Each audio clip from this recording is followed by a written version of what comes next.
Good morning, true crime friends. How y'all doing? Listen, I'm sick. I feel terrible today. So I'm gonna make this video and I'm gonna go straight back to bed. But we really need to have a conversation, me and you. We certainly do. Okay, but first, you know what you need to do. Please like this video, subscribe to the channel, and share out this madness that I call a YouTube channel. Me and you, we're gonna get to 30,000 subscribers together. So listen, it's time for your intervention. You, my friend, like me, are addicted to the Adelson crime family. I know. You've been in denial. I know. I see you out there rewatching the same videos over and over and over, trying to get a new angle on all things Adelson. No, welcome to Adelson Anonymous. Take your chair. You have earned your spot here. So look, we're going to talk about it a little bit this morning. We need to talk about Mama Donna's new home, the Lowell Correctional Facility.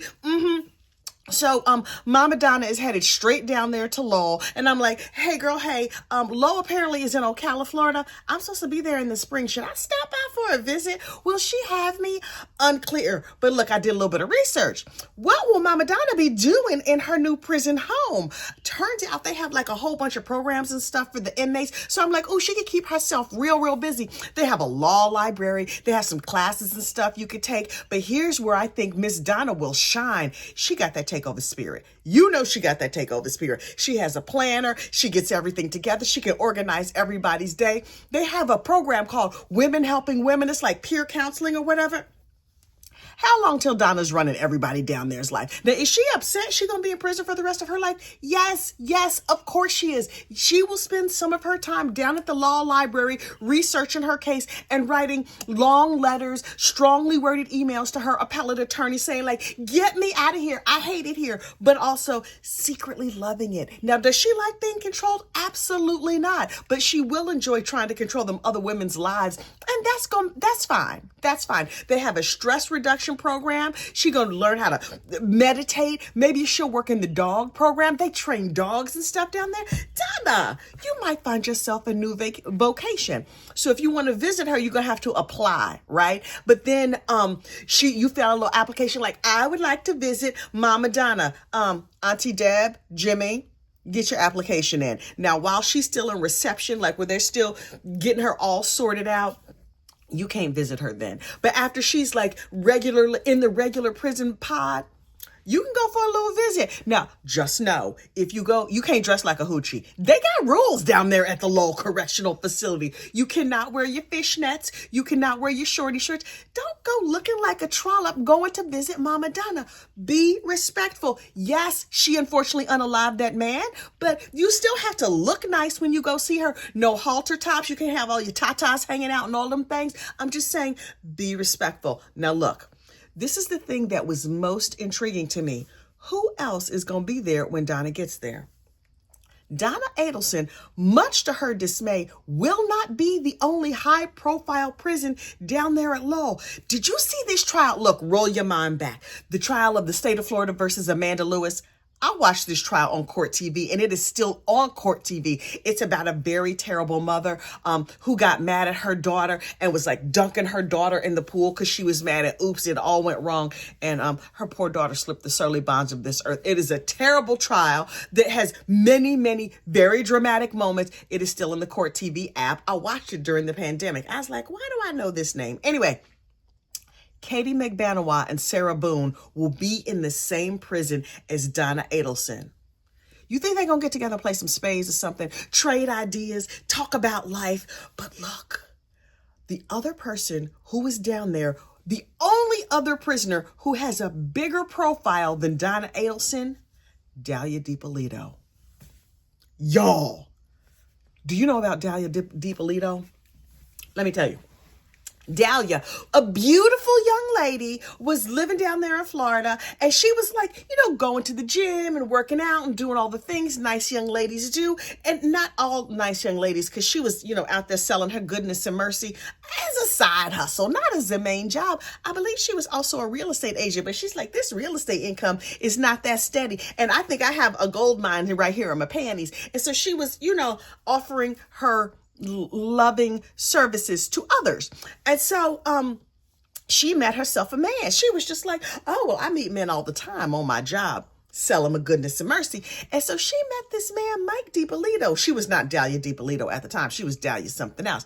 And this girl, her kitty was feral. She stuck the landing every time. She was doing triple backflips and all the things, because after just a couple of days, Mike is like, oh no, I got to make you my wife. All of that. You got to be my wife. No problem.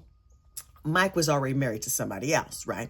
And so he's like, don't you worry about it. I'm gonna get a divorce from that heifer, and I'm gonna marry you. You gonna be my boo. And she was like, I'm like a hooker with a heart of gold, only not. And so they get married, and they're like, oh, we're gonna live happily ever after. Now, Mike Dippolito, not the nicest guy, as you may have imagined. See, also, he was cheating on his wife with a hooker and divorced the wife to marry the hooker. Now, listen, I really, really want to talk to the wife, because, the wife is like, well, this Mama Luke just got what he had coming. See, also, Dalia is now in prison, and let me tell you why. 6 months into the marriage, Mike Dippolito, hello cash, had a real nice condo or whatever. Dalia's kitty was so good. She was like, baby, can you sign your house over to me? And he was like, yes, anything for you. You can suck a golf ball through a garden hose. So yes, where do I sign my name? I will just give you all my worldly possessions. And she's like, okay, cool. I'm gonna go to the gym to work out and stay thin and beautiful. And while she was at the gym working out, staying thin and beautiful and stuff, she was also on the phone with her ex-boyfriend. And she was like, hey, ex-boyfriend, hey, I married this sucker. I married this really lovely man 6 months ago, and we need to get rid of him so we can keep all his money. And the ex-boyfriend was like, that sounds like a plan. Now, Dalia, who had only been on 3 dates with Mike before she married him, was just like, wait, who is knocking at our door? Who's on the ring doorbell? Turns out it was Mike's probation officer. She didn't know nothing about him being on probation. And she was just like, oh, wait.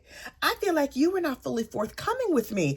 I did not know you were on probation. He was on probation for a lot of years for some narcotics related infraction. I'm not sure if he was a narcotics enthusiast or if he just was in like the sales and marketing, unclear, but he had a narcotics related infraction, but he had not gotten in any trouble. But then all of a sudden the police started getting a whole bunch of like anonymous tips about Mike. So he kept getting pulled over, and he's like, why do I keep getting pulled over? It was only later when the police examined Dalia's phone that they were like, oh, I see here where she's calling in anonymous tips saying that her beloved husband, Mike, her husband of only 6 months, is still in the sales and marketing of narcotics. So the cops kept pulling him over, but they kept not finding anything. And the cops were like, dang, we thought we were going to get him. And Mike is like, why do I keep getting pulled over? And Dalia was like, I don't know. And then she was on the phone with her boyfriend like, hey, boy, hey, listen, I'm not getting rid of him fast enough. We're going to have to take him off the playing field.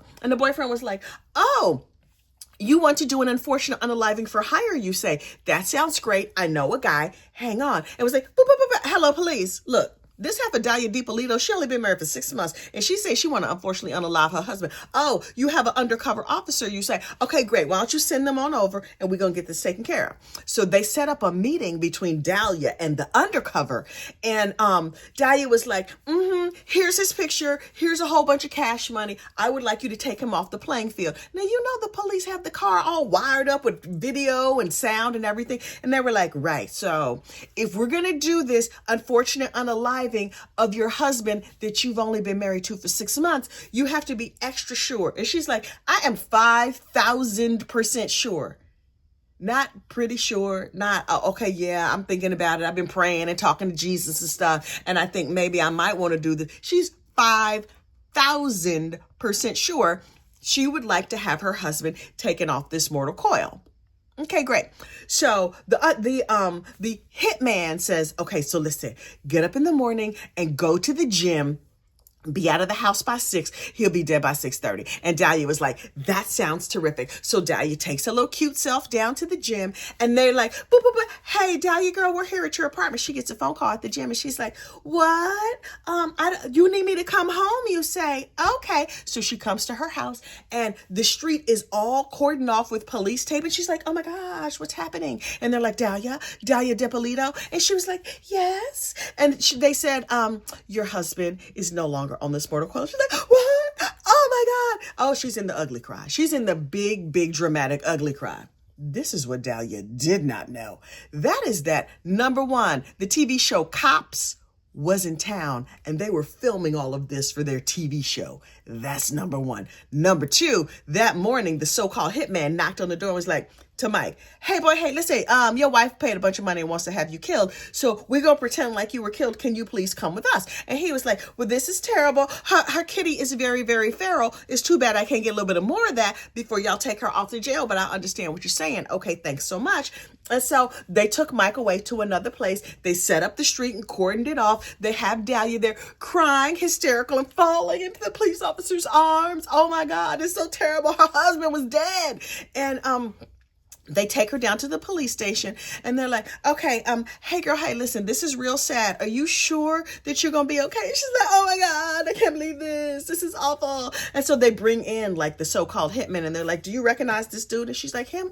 No, I've never seen him in my life. Whoever would he be? And then they open the door and they show her that her husband is alive. And she's like, wait, Mike, what? You're still alive? Come here, baby. I want to talk to you. Come here.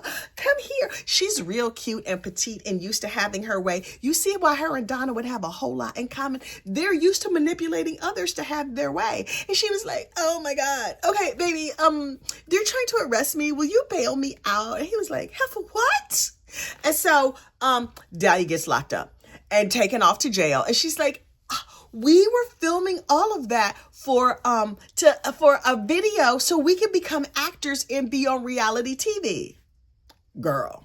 Meanwhile, the police were like, y'all not gonna believe the footage we have. Look at this. And the same day that it happened, they put that video up on YouTube. Please, y'all was a little thirsty and fame hungry yourselves. I'm not mad at you, but I'm just like, this seemed a little sketch to me. Anyway. So everybody was talking about Miss Dalia Dippolito, the hooker who married this dude and then tried to have him unfortunately unalived. Ma'am, you couldn't even wait a year? 6 months. Greedy, impatient. Anyway, so Dalia is just like, I'm sure that someone will feel sorry for me and I'll be able to get out of jail. She was wrong. So she goes to trial. They play the undercover video footage of her being like, I am 5,000% sure I want him dead. Please take him off the playing field. And her defense attorney was like, right. She was trying to get on reality TV. See, we have this reality TV expert who's going to come and talk to you and explain how people get addicted to watching like the Real Housewives and stuff like that. And so that's what she was trying to do. Okay. So Dalia, much like Mama Donna, was very, very convinced that she would not be found guilty. Girl, read the room. And so in less than 3 hours, the jury came back and they were like, oh, she's super duper guilty. And so then Dalia gets convicted and she dry cried. Oh my God, I can't believe it. I got convicted. And so she got carted off to jail, right? But then a couple of years later, it was discovered that the jury was selected wrong. There was some error or whatever in the jury selection. So she gets a new trial. Now, at the first trial, I believe Miss Dalia was sentenced to 20 years in prison. And she was like, but wait. There was an error, so I'm going to get a new trial. I'm sure this time it's going to go better. So she got some new lawyers, and they were like, no, Dalia was an actress. You didn't understand. And so they put this theory before the courts again, and she got her new trial. And guess what? She got convicted again. Poor little tink tink. And then something happened after the second trial. I'm not sure what. There was a third trial where she was convicted once again, and she got 16 years in prison, which means because she's in Florida, she is at law. I personally think that Dalia Dippolito and Mama Donna will have a lot in common. And I am predicting right here, right now, that Dalia will be Donna Adelson's, number one, her spades partner. Number two, her new prison daughter. I feel it in my spirit. Dalia's there till 2032. Donna's there forever, ever, ever. They have we're going to try and get appeals in common. What Donna can learn from Dalia is that just because you get a new trial or your appeal happens, that doesn't mean that you're going to get to go home. Now, listen, Dalia can keep the chair warm until Wendy shows up in prison because we know Wendy Adelson going to get arrested, right? Wendy going down. In my opinion, I am not an expert. I am a gossip on the internet. You know this. Don't be coming over here for facts. You here for facts, F-A-X, stuff I heard. So look, I'm going to be keeping an eye out. If any of y'all go visit Mama Donna, tell her I said, hey, girl, hey, I hope you enjoy in prison. No, I'm not going to put no money on your books. Yes, I believe that Harvey is down there getting taken care of by the nice other widows down there. He's 80. It's not like they dibbling his kibbles and bits and stuff. Ooh, Jesus, I hope not. I don't even want to think about it. The wrinkles, the gray hair, I can't. Anyway, so Harvey is going to be fine. Gladys and them are over there rubbing his back, making sure he's getting his blood pressure pills and all the things. They're also enjoying his company and probably some of his cash. But Donna, you can't use it anyway. You have like a $300 max on your commissary. Get your zuzus and wham-whams and keep it moving. Go and talk to your new prison daughters. So look, we will probably be taking a break from all things Adelson. Or maybe not. I don't know. I too am addicted. Hi, my name is Kathy. Welcome to Adelson Anonymous. You know you belong here. Look. You stay safe out there, and I will see you next crime. Bye.